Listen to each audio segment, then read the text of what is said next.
Menuntut ilmu dalam Islam, jalan menuju cahaya dan kemuliaan. Bismillahirrahmanirrahim. Saudaraku yang dirahmati Allah, dalam hidup ini, ada satu amalan yang tidak pernah habis pahalanya, tidak pernah berhenti manfaatnya, dan tidak pernah sia-sia, yaitu menuntut ilmu. Islam memuliakan ilmu dengan cara yang sangat tinggi.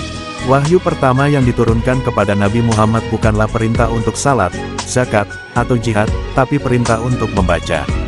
Surah Al-Alaq ayat 1 yang artinya, bacalah dengan menyebut nama Tuhanmu yang menciptakan. Ini bukan sekadar membaca huruf dan kata, tapi membaca dengan pemahaman, perenungan, dan pengakuan terhadap kebesaran Allah.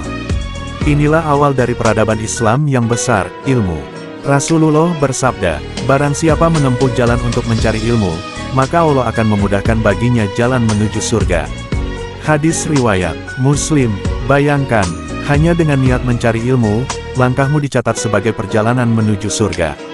Menuntut ilmu dalam Islam bukan hanya tugas pelajar atau mahasiswa, tapi kewajiban setiap muslim, baik laki-laki maupun perempuan, muda ataupun tua. Rasulullah bersabda, menuntut ilmu itu wajib bagi setiap muslim. Hadis riwayat Ibnu Majah. Kenapa begitu penting? Karena ilmu adalah cahaya. Ia menerangi kegelapan kebodohan, membedakan mana yang benar dan mana yang salah, membimbing manusia untuk hidup sesuai dengan kehendak Allah. Ilmu melahirkan amal. Tanpa ilmu, ibadah tak sempurna. Tanpa ilmu, niat bisa salah arah.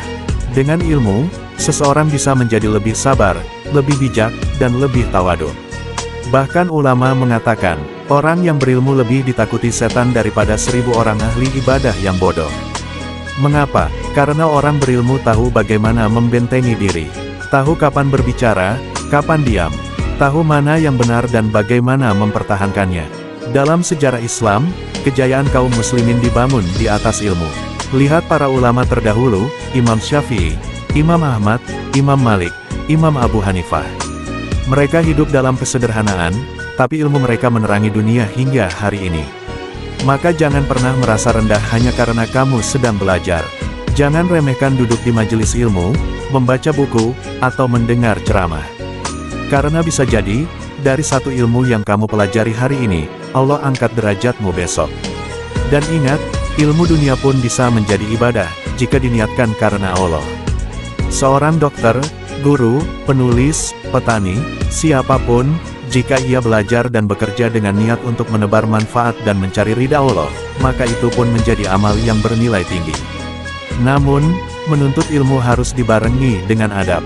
Karena ilmu tanpa adab hanya melahirkan kesombongan. Tapi ilmu yang dibalut tawadu, itulah yang menyejukkan, yang membawa berkah. Saudaraku, mari kita hidupkan semangat menuntut ilmu. Bukan hanya untuk nilai, ijazah, atau pekerjaan. Tapi karena kita ingin mengenal Allah lebih dalam, ingin hidup dengan arah yang jelas, dan ingin mati dalam keadaan Allah ridha. Kalau hari ini kamu masih malas belajar, cepat lelah, cepat bosan, ingatlah, ilmu adalah ladang amal. Dan yang menanam ilmu, akan memanen keberkahan. Semoga Allah jadikan kita termasuk hamba-hambanya yang terus belajar hingga akhir hayat. Amin.